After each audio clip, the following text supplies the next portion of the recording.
하나님의 은혜가 여러분들 가운데 함께 하시기를 주님의 이름으로 축원합니다. 옛날에 어느 나귀 등에요, 신상을 조각한 나무를 이제 나귀 등에 태우고 이제 이동을 하고 있었습니다. 이제 그 동네 사람들이 신상 있는 걸 보고 이 나귀 앞에서 다 합장을 하고 절을 하는 거예요. 이 모든 사람들이 지나갈 때에 자기한테 절을 하는 줄 아는 이 나귀가 마음이 갑자기 우쭐해졌습니다.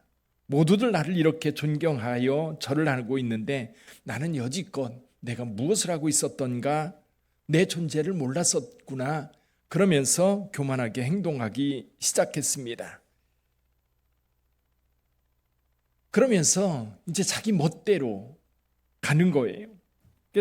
원래 주인이 이제 이끌려고 하는 그 길로 가지 않고 내가 이런 존재인데 내가 여직 그것도 모르고 이렇게 살았구나 하면서 자기가 가고 싶은 대로 가는 겁니다. 가고 싶은 대로 갈 때 주인이 어떻게 해요? 오히려 나귀의 엉덩이에 채찍을 들이대는 겁니다. 그럼에도 불구하고 깨닫지 못하는 거예요. 그러면서 벌떡 일어나가지고 이제 일어서니까, 앞발을 번쩍 들었습니다. 일어서니까 등에 있던 이 우상이 땅에 떨어진 겁니다. 이게 주인이 그 나귀를 그냥 뒀겠어요? 죽도록 그날 맞았지요. 사실 오늘 본문의 말씀을 보면서 그런 생각이 듭니다. 세례 요한이 이 요단강에서 세례를 베풀 때에 많은 사람들이 몰려왔어요. 그리고 요한이 선지자인 줄 알고 계속해서 그에게 물으면서 또 세례를 받으면서, 그리고 세례 요한이 전하는 말씀을 계속해서 들으면서 세례 요한을 선지자로 여겼습니다. 여러분, 세례 요한의 영향력이 얼마나 컸는지 사도 바울이 에베소에 갔을 때에 에베소에 있었던 사람들이 세례 요한의 세례를 받고 있었어요. 그만큼 세례 요한의 영향력이 굉장히 컸던 겁니다. 그런데 오늘 본문의 말씀 보면 나귀의 태도와는 전혀 다른 요한의 태도를 오늘 본문의 말씀을 통해서 볼 수 있습니다. 세례 요한은 자기 본분이 어떤 건지 분명히 알았어요. 많은 사람들이 세례 요한에게 와서 선지자인 줄 알고 그를 존경하고 그에게 세례를 받고 그가 말씀을 전할 때에 회개하고 돌이키기도 했습니다. 그러나 세례 요한은 언제나 자기가 누군지 알았어요. 내가 무엇을 하러 이곳에 왔는지 알았어요. 근데 사실 많은 사람들이요, 자기 본분을 잃어버릴 때가 참 많습니다. 내가 왜 여기 앉아 있는지, 내가 무엇을 하기 위해서 여기 와 있는지 그걸 잃어버리면 우리 인생은 비참해집니다. 처음에는 우쭐해져서 많은 사람들에게 존경받는 것처럼 보이지만 금방 무너져요. 금방 무너지고 맙니다. 그래서 오늘 저와 여러분들은 이 예수님의 길을 평탄케 하기 위해서 와서 예수님의 길을 예배했던 세례 요한에 대해서 잠깐 살펴봅니다. 자, 세례 요한은 어떤 직분을 가지고 있습니까? 그의 본분은 무엇입니까? 주의 길을 예비하는 자다. 이사야 선지자의 말씀을 인용하면서 그의 길을 평탄케 하고 그의 길을 곧게 하기 위해서 먼저 와서 외치는 자의 소리라고 이야기를 하고 있습니다.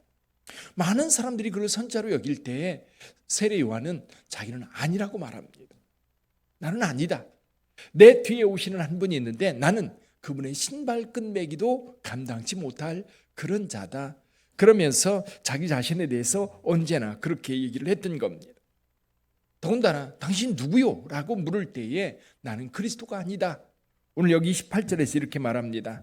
내가 말한 바 나는 그리스도가 아니요 내 앞에 보내심을 받은 자라고 이야기를 하면서 이 세례 요한의 제자들에게 말합니다. 너희가 그걸 증언해야 된다. 너희가 그것을 증언해야 된다. 여러분, 내가 그렇게 본질에 대해서 이야기하기 쉬워요. 근데 주변 사람들이 자기를 그렇게 폄하하는 것처럼 느껴질 때는 속이 상하거든요. 근데 오히려 세례 요한은 제자들에게 너희가 나에 대해서 이야기할 때 우리 선생님은 그리스도가 아닙니다. 그리고 우리 선생님은 그리스도가 오는 길을 예비하는 자일 뿐입니다. 라고 증언하라고 이야기를 해요. 그러니까 자기 본분에 대해서 다른 사람이 내가 본분을 내가 알아요. 사람들이 되게 그렇습니다. 알매도 불구하고 다른 사람이 칭찬하고 인정하면 기분 좋아지거든요. 그게 애써 무시하려고 하지 않아요.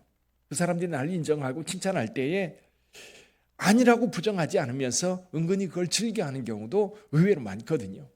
근데 세례요한은 그렇게 얘기하지 않고 주변에 있는 제자들에게 너희가 이것을 증언해야 된다라고 이야기를 하고 있습니다. 세례요한은 자기가 주인공이 아니라는 것을 분명히 알고 있었어요. 그래서 여기서 이렇게 말합니다. 신부를 취하는 것은 신랑이다. 신부를 취하는 것은 신랑이다. 그러나 신랑의 음성을 듣고 있는 신랑의 친구들이 거기서 즐거워하면서 기뻐하는 것은 당연한 거다라는 거죠. 지금 주인공은 예수 그리스도입니다. 그리고 많은 사람들이 와서 예수 그리스도를 영접하게 될 겁니다. 지금 여기 세례에 대한 이야기를 하는 거예요. 분명히 세례요한 혼자 세례를 줄 때 많은 사람들이 세례요한에게 나와서 세례를 받았어요. 근데 예수님도 세례요한에게 와 세례를 받았지요. 그리고 나서 예수님도 사역을 시작하셨습니다. 그래서 제자들과 함께 있을 때 많은 사람들이 예수님에게 가서 세례를 받는데 그동안 세례 요한에게 오던 사람들이 어디로 가요? 자꾸만 예수님에게로 가는 거예요. 그러다 보니까 힘들어지는 거지. 그러다 보니까 어려워지는 거예요. 그제 김지수라고 하는 분 인터스텔라 조선일보 비지에서 계속해서 기사를 쓰던 분의 간증을 잠깐 들었어요. 그가 기자로 있으면서 정말 유능하고 똑똑하니까 후배들이 많이 존경하는 거예요. 많이 존경하고 따르고. 그런데 늘 이렇게 뭐라 그럴까요? 근데 늘 자기를 왕따시키는 거예요. 워낙 똑똑하고 자기들의 능력하고 차이가 나니까. 근데 그분이 그런 얘기를 하는 거예요. 후배들 가운데 글을 써서 가지고 오는 경우가 있답니다. 그러니까 글이 마음에 안 들으면 그거에 대해서 책망하고 야단치고 다시 써오라고 그런다고 그래요. 그런데 후배들 가운데 자기보다 더 글을 잘 써오는 경우가 있다고 그래요. 그럼 그거를 보고 너무 잘했다 칭찬하면서 내주지를 않고 그냥 서랍에 며칠 놔둔대요. 그러면 글을 쓴 친구가 이거 뭘 잘못했나 그래요 전전긍긍할 때 그걸 가지고 내준다는 거예요. 그러니까 자기 안에 있는 그 교만을 자기도 너무 시샘이 나가지고 그렇게 행동했던 때가 있었다는 얘기를 하더라고요. 그래요. 자기가 가지고 있는 어떤 능력보다 더 탁월한 누군가 나타났을 때 시샘이 생기고요. 그리고 속상하고요. 그리고 어떻게든지 그 사람의 어떤 그 능력을 표명하려고 하는 그런 마음들이 은근히 생길 수가 있어요. 근데 여기 세례 요한 같은 경우는 분명하게 이렇게 이야기합니다. 그는 흥하여야 하겠고 나는 쇠하여야 하리라. 왜 이런 일이 벌어져요? 여러분 자기 본분을 알기 때문에 그래요. 또 그분이 누구인지 알기 때문에 세례 요한은 그분이 흥하는 것에 대해서 자기는 그분을 지지하고 오히려 자기도 전적으로 그를 세워가야 할 뿐이라고 하는 것을 분명히 알고 있었기 때문에 그렇게 행동할 수 있는 겁니다. 자, 교회에서는 어떤가요? 우리가 저와 여러분들이 함께 신앙생활할 때 우리 공동체는 정말 이제 서로 잘 알고 서로 존중하고 서로 귀중히 여기는 그런 공동체입니다. 그럼에도 불구하고 혹시 누군가가 더 많이 기도하는 분, 더 많이 열심히 교회를 섬기는 분이 있다면 은근히 마음의 시샘을 하는 경우가 생기지 않을까요? 그게 바로 교만인 거거든요. 그래서 교회 안에서는 누군가가 내가 하지 못하는 일을 하면 칭찬해주고 인정해주고 축복해줘야 돼요. 그런데 내가 못하는 것을 누군가가 할 때에 그것에 대해서 은근히 시샘하고 그리고 별거 아닌 걸로 표명하고 그냥 무시해버리려고 하는 그런 모습들이 가끔 교회 안에서 눈에 띄거든요. 여러분, 그래서 오늘 본문 세례 요한을 통해서 우리에게 보여주시는 분명한 것이 있어요. 뭐냐면 내 본분을 알고 우리 주님을 높이는 일에 우리가 함께 참여해야 된다는 거지. 그래서 오늘 우리 모두가 우리는 그리스도인이고 예수님 때문에 구원받은 사람이고 예수님 때문에 이 복을 누리고 있는 사람들이에요. 그래서 우리의 삶에는 언제나 예수님이 높임 받아야 돼요. 언제나 예수님이 높임 받아야 돼요. 내가 은혜 받았으면 그 은혜 받은 것에 대해서 이야기를 할 때 누구를 자랑하는 거예요? 간증이라고 하는 거는 예수님을 높이는 거예요. 여러분들이 뭐 조금 잘 됐으면 내가 뭐 잘나서 그런 줄 알고 우쭐해하지 말고 다 하나님의 은혜입니다. 다 하나님이 하셨습니다. 하나님의 사랑 때문입니다. 하나님의 능력입니다. 나를 통해서 역사하시는 그 주님을 자랑하는 거예요. 나를 통해서 역사하시는 그 주님을 기뻐하는 거예요.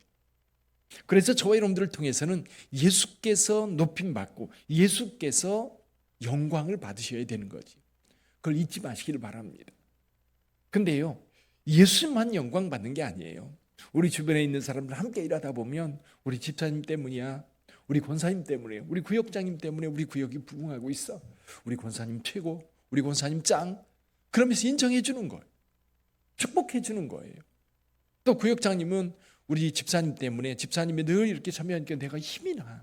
내가 얼마나 용기가 나는지 몰라. 그렇게 인정해 주고 칭찬하다 보면 그게 사실 겸손이거든요. 서로 교회 공동체 안에서 이런 일들이 이루어져야 되는 거예요.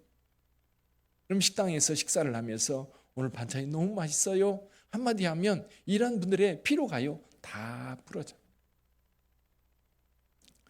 또 교회가 이렇게 건축해서 세워졌을 때에도 하나님께 감사하고 찬송하고 우리 하나님께 영광 돌릴 때 우리 하나님께서 기뻐 받으실 뿐만 아니라 우리 공동체를 거룩하게 세워주실 줄 믿습니다. 세례 요한은 예수님의 길을 여는 자였고 예수님을 높이는 자였고 세례 요한은 끝까지 주님을 높이는, 그래서 나는 쇠어야 하지만 그는 흥하여야 합니다. 제자들이 예수님에게로 가는 것에 대해서 당연하게 여기고 그것에 대해서 시험하거나 속상해하거나 아파하지 않았어요.